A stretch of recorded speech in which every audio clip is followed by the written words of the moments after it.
y'all, thank you so much for volunteering with Awesome Creative Reuse. I'm Gabby and today I'm going to be showing you how to make scrap pack logs and Quilter's candy grab bags. Now, what exactly is a scrap pack log?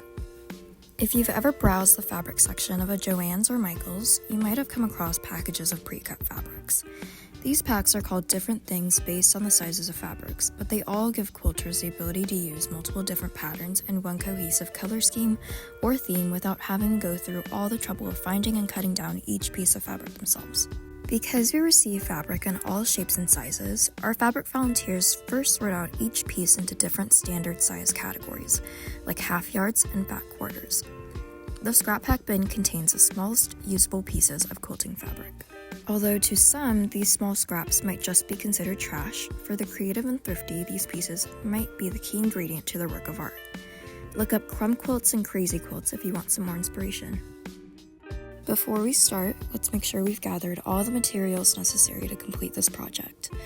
We'll need examples of completed scrap pack logs, a cheat sheet, a ruler, price tags for both sizes, small and large, gallon bags, scissors, a hole punch, black Sharpies, a stapler, string, and rubber bands.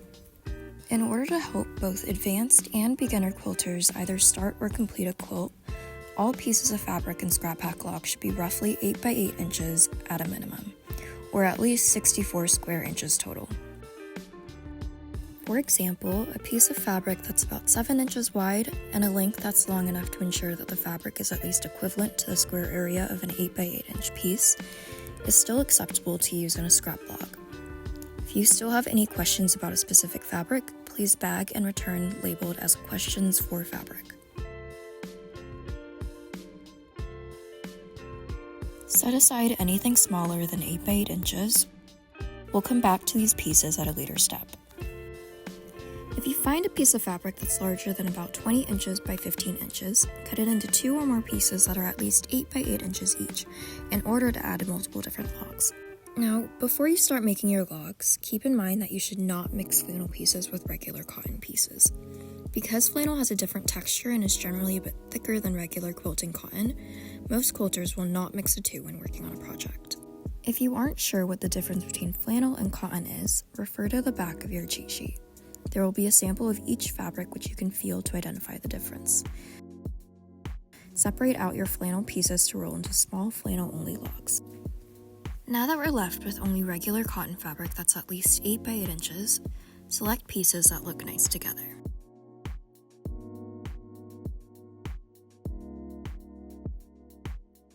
You can choose to create a log with a particular color scheme or a theme, like a holiday, a season, cowboy patterns, etc. Select exactly 5 pieces for a small scrap pack log and 10 pieces for a large log. Based on how many pieces you find, you can choose to make a small or a large scrap pack log. Just make sure you use the right price tag in the end. Take your stack and fold each piece of fabric into a rectangle like so.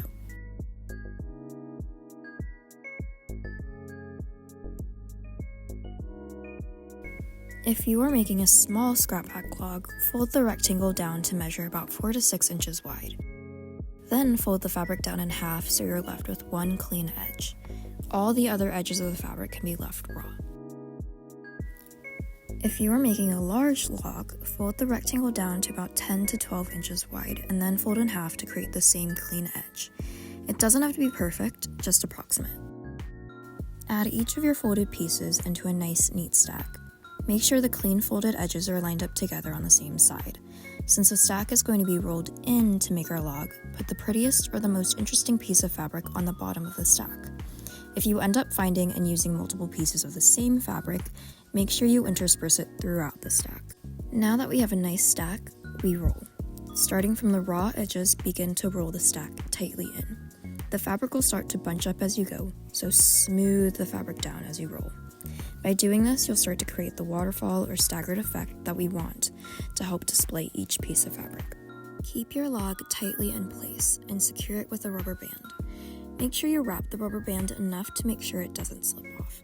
Finally, find the right price tag for the size of log that you made, a small or a large, since the sizes dictate the prices. Tie the tag securely around the rubber band and you're done. Repeat the process until you run out of enough pieces that coordinate well together. The process we just learned is exactly the same for flannel pieces as well.